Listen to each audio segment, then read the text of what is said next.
Hi friends, ఈ వీడియోలో మనము రోజువారీ రాశి ఫలాలలో తులారాశి వారి గురించి తెలుసుకుందాం. అంతకన్నా ముందు చిన్న రిక్వెస్ట్ ఫ్రెండ్స్, ఈ వీడియో నచ్చినట్లయితే లైక్ చేయండి, షేర్ చేయండి, అలాగే సబ్స్క్రైబ్ చేయడం అసలు మర్చిపోవద్దు. మీ యొక్క సపోర్ట్ నాకు ఎంతో అవసరం. ఇక ఈరోజు తులారాశి వారికి చూసుకున్నట్లయితే మిత్రుల నుండి రుణ ఒత్తిడులు అనేవి అధికమవుతాయి.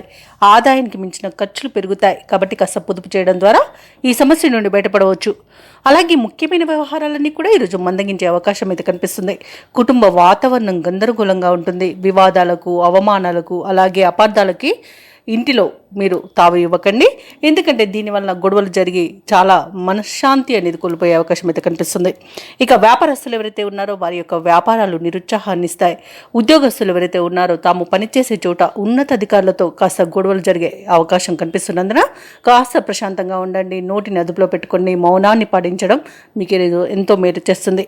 అలాగే ఈరోజు ఎవరైతే దూర ప్రయాణాలు చేస్తున్నారో ఆ ప్రయాణాలను వాయిదా వేయడం మంచిది. ఎందుకంటే అడుగడుగున ఆటంకాలు కనిపిస్తున్నవి మరియు వాహన ప్రమాదాలు కనబడుతున్నాయి. కాబట్టి వాయిదా వేయండి లేదా తగిన జాగ్రత్తలు తీసుకోవడం అనేది చెప్పుకోదగ్గ సూచన.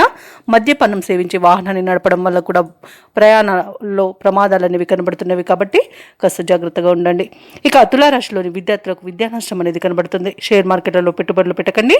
అలాగే ఉద్యోగస్తులు లంచాలు తీసుకోవడం వల్ల ఉద్యోగాన్ని కోల్పోయే అవకాశం ఉంది. మరియు చేసే తప్పిదాల వల్ల కూడా ఉద్యోగం కోల్పోయే అవకాశం అయితే కనిపిస్తుంది.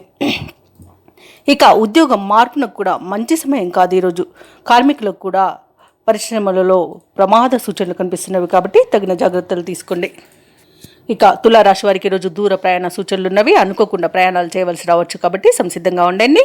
అలాగే సన్నిహితులతో విభేదాలు నెలకొంటాయి. కష్టపడ్డ ఫలితం అయితే కనిపించదు. ఆస్తి వివాదాలు నెలకొనే అవకాశం కూడా కనిపిస్తుంది. ఇక వ్యాపార వాణిజ్యవేత్తలు ఎవరైతే ఉన్నారో వారి యొక్క వ్యాపార విస్తరణ కార్యక్రమాలు నిదానంగా చేపట్టాల్సి వస్తుంది. ఎందుకంటే అనేక రకాలుగా ఆటంకాలను ఎదుర్కొనే అవకాశం అయితే కనిపిస్తుంది. ఇక ప్రభుత్వ ఉద్యోగస్తులు ఎవరైతే ఉన్నారో వారికి పని ఒత్తిడి అనేది పెరుగుతుంది. కళాకారులకు, పారిశ్రామికవేత్తలకు కష్టమే మిగులుతుంది. ఇక విద్యార్థులకు నిరుత్సాహపూరితమైన కాలంగా చెప్పొచ్చు. ఈరోజు మహిళలకి కుటుంబ సభ్యులతో కొన్ని రకాలుగా తగాదాలు ఏర్పడి మనశ్శాంతిని కోల్పోయే అవకాశం ఉన్నందున కాస్త మౌనం పాటించి ప్రశాంతంగా ఉండడానికి ప్రయత్నించండి. ఇక తులారాశి వారికి అదృష్ట రంగు తెలుపు, ప్రతికూలమైన రంగు పసుపు, అదృష్ట సంఖ్య 8. ఈరోజు తులారాశి వారు హనుమాన్ చాలీసా పఠనం చేయండి.